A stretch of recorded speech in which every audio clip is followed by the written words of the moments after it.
Fridge থেকে আমি এখন রুটিগুলো বের করেছি সেকে নেওয়ার জন্য। তো রুটিগুলো কিন্তু আইস হয়ে আছে। তো এই রুটিগুলো আমি কিভাবে ছেঁকে নেই এটা আপনাদের সাথে শেয়ার করব। দেখেন একেবারেই সফট হবে কিন্তু রুটিটা। অনেক সময় অনেকে ভাবতে পারেন যে এরকম ফ্রিজে রুটি রেখে সেকলে হয়তো রুটি একটু সফট হবে না, শক্ত হতে পারে, কিন্তু একেবারেই না।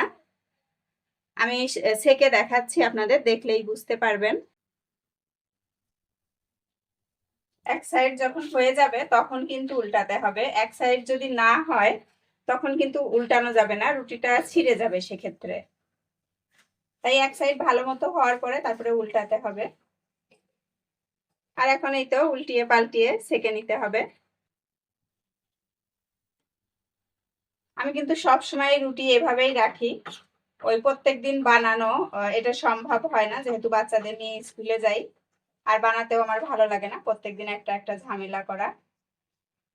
তাই এভাবেই বানিয়ে রাখি। দেখেন রুটি কিন্তু ফুলছেও, এমন না যে রুটি ফুলছে না, তা কিন্তু না, একদম ফুলকো রুটি হবে।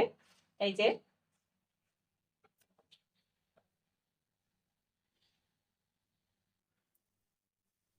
যে দেখেই কিন্তু আপনারা বুঝতে পারছেন।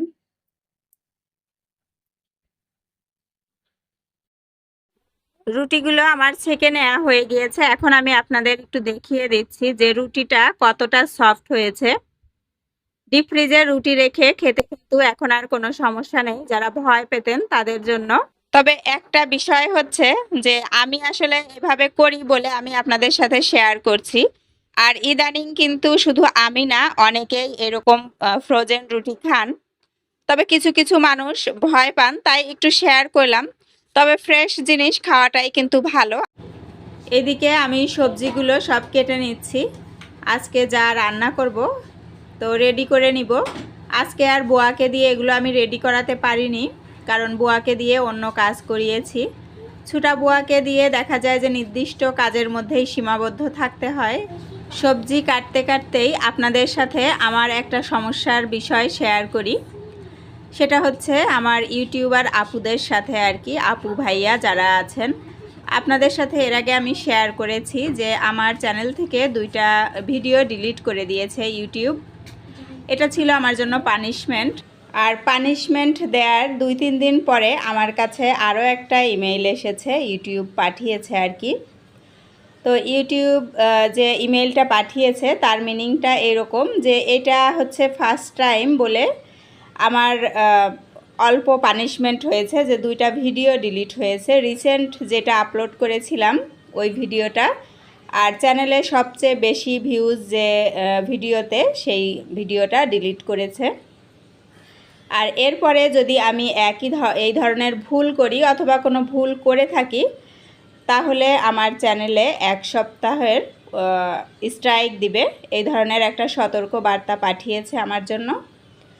তো আপনারা বুঝতেই পারছেন, অনেকেরই কিন্তু আমার যে ধরনের ভুল আমি করেছি, এই ভুলের কারণে অনেকের কিন্তু চ্যানেল ডিলিট হয়ে গিয়েছে। আমি জানি না, তাদের চ্যানেলে হয়তো এর আগেও ভুল ছিল, যার কারণে চ্যানেলই ডিলিট হয়ে গিয়েছে। তো আল্লাহর রহমত যে আমার চ্যানেলটা ডিলিট হয়নি, কারণ আমি এর আগে কোনো ধরনের চ্যানেলে সমস্যা হয়নি। এটা প্রথম ছিল বলে আমাকে এই অল্প পানিশমেন্ট দিয়েছে। তো আমার জন্য আসলে অল্প না, অনেক ওই আমার ভিডিওতে অনেক ওয়াচ টাইম ছিল। তো যাই হোক, এখন বলে তো আর লাভ নাই, ভুল যখন করেছি। তো সবাই সাবধান হয়ে যাবেন, ওই নাটকের থাম্বনেলগুলা কেউ দিবেন না। আজকে আমি আপনাদের সাথে শেয়ার করব কিভাবে পাবদা মাছ খুব সহজেই একেবারে চকচকে করে ফেলতে পারেন। এরকম একটু মাজুনি নিয়ে যদি ডলা দেন তাহলেই কিন্তু মাছ একেবারে চকচকে হয়ে যাবে। পাবদা মাছের এই উপরে একটা কালচে রং থাকে, আসলে এইটা ধুয়ে উঠাতে গেলে অনেক সময় মাছটা ধুতে ধুতে দেখা যায় যে পাবদা মাছটা অনেকটা নরম হয়ে যায়। পরে এখন আমার যে বুয়া আছে সেই বুয়া আমাকে বলল যে এরকম করে মাছ ধুবেন, তাহলে মাছ একেবারে চকচকে হয়ে যাবে আর তাড়াতাড়ি ধোয়া হয়ে যাবে। তো বুয়ার কাছ থেকে শুনে আমিও এটা অ্যাপ্লাই করলাম, তা আমার কাছে খুব ভালো লাগলো। তো ভাবলাম যে আপনাদের সাথেও একটু শেয়ার করি। তো আমি কিন্তু এটা ওইভাবে পরিষ্কার করে নিয়ে ধুয়ে নিয়েছি, আপনারা দেখলেন যে কতটা চকচকে হয়েছিল। এরপরে লবণ অথবা লেবু যে যেটা দিয়েই ধুই না কেন কয়েকবার খোলায় নিয়েছি। এরপরেই দেখেন কত সুন্দর পরিষ্কার হয়েছে, একেবারেই চকচকে হয়ে গিয়েছে। একদম অল্প সময়ে মাছটা পরিষ্কার করে নিয়েছি। আর মাছ কিন্তু কোনো রকম নরম হয়নি।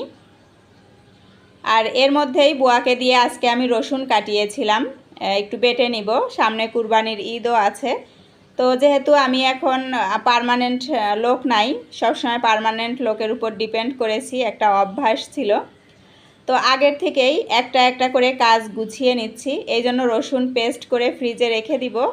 আর কিছু রসুন কিন্তু আমি আরেকটা বক্সে রেখেছি, ওইটা আমি ডিপ ফ্রিজে রেখে দিব। অনেক সময় শাক ভাজি, ডাল অথবা গরুর মাংস রান্না করতে আস্ত রসুন ব্যবহার করি, যখন তখন লাগে, এই জন্য এরকম রেখে দিলাম। আর এইদিকে আমি এখন চুলায় রান্নাগুলোও বসিয়ে দিব, পটল ভাজি করব।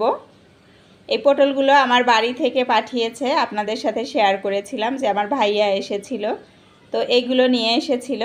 আর হচ্ছে ঝিঙে সবজি রান্না করব। আর যারা ভিডিও দেখেন দয়া করে একটা লাইক দিয়ে দিবেন। আমি কিন্তু যতজনের ভিডিও দেখি আমি জানি না, অনেক সময় আমি কমেন্ট করতে ভুলে যাই, দেখা যায় যে দেখা শেষ হয়ে গিয়েছে কমেন্ট করিনি, আবার ঢুকে কমেন্ট করতে হয়, কিন্তু লাইক দিতে ভুলি না।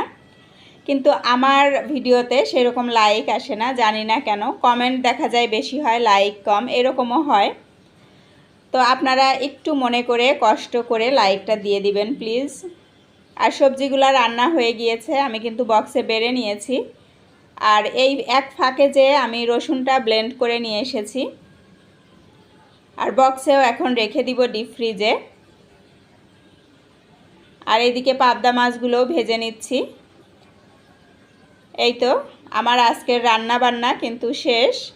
এখন কিছু থালাবাটি জমে আছে, এগুলো আমি একটু ধুয়ে নিব, কারণ এর আগেই ব্লেন্ডারের জগটা দেখতে পাচ্ছেন একটু ফেটে গিয়েছে, এই জন্য এটা আর বুয়ার জন্য রাখবো না। না হলে আমি কিন্তু নর্মালি থালাবাটি ধুই না, সব কিছু গুছিয়ে রেখে দেই, সকালে বুয়া এসে ধোয়। আর এই যে প্লাস্টিকের বোলে যে মশলা মাখানো থাকে, মাছ অথবা যে কোনো কিছু যদি মশলা দিয়ে মাখাই, তারপরে যদি এইভাবে রেখে দেই, তো ওই হলদেটে ভাবটা থেকে যায় অনেক সময়, কারণ বুয়ারা তো অত ভালো করে মাজতে চায় না। তো এই জন্য আমি ধুয়ে নিচ্ছি। আর ব্লেন্ডার জগটা আমি নিজে হাতেই ধুবো, তো এই জন্য আমি এগুলো ধুয়ে নিচ্ছি। আর বাকিগুলো সব নিচে গুছিয়ে রেখেছি।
রান্না বান্না শেষ করে তো আজকে ভাবলাম যে কিচেনটা একটু আমি নিজে পরিষ্কার করি। অনেক দিন হলো আমি নিজে কিচেনে হাত দেই না, বুয়া নিজে থেকেই পরিষ্কার করে। তো আসলে দেখা যায় কি যে নিজে যদি হাত না দেয়া হয়, যতই বুয়া পরিষ্কার করুক না কেন, নিজে হাত না দিলে অত ভালো পরিষ্কার থাকে না। আমার কাছে তাই মনে হয়, আমার পছন্দ হয় না। একেবারে কোনা কোনা দিয়ে অনেক সময় কিন্তু ময়লা জমে থাকে।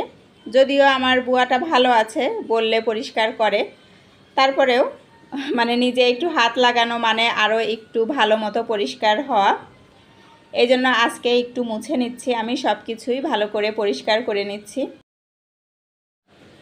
আজকের মতো আমার কিচেনের কাজটা শেষ। কিচেনটা মোটামুটি ক্লিন করেছি। মশলাপাতির কৌটা এগুলো কিন্তু আর পরিষ্কার করিনি, এগুলো আমি কিছুদিন আগেই পরিষ্কার করেছি, যদিও আবার একটু মুছতে হবে, কারণ কিচেন তো তেল চিটচিটে হয়ে যায়। আর আজকের ব্লগটা আমি এখানেই শেষ করছি। আপনাদের সাথে আবার কথা হবে পরবর্তী কোনো ব্লগে। ততক্ষণ পর্যন্ত সবাই ভালো থাকবেন, সুস্থ থাকবেন। আল্লাহ হাফেজ।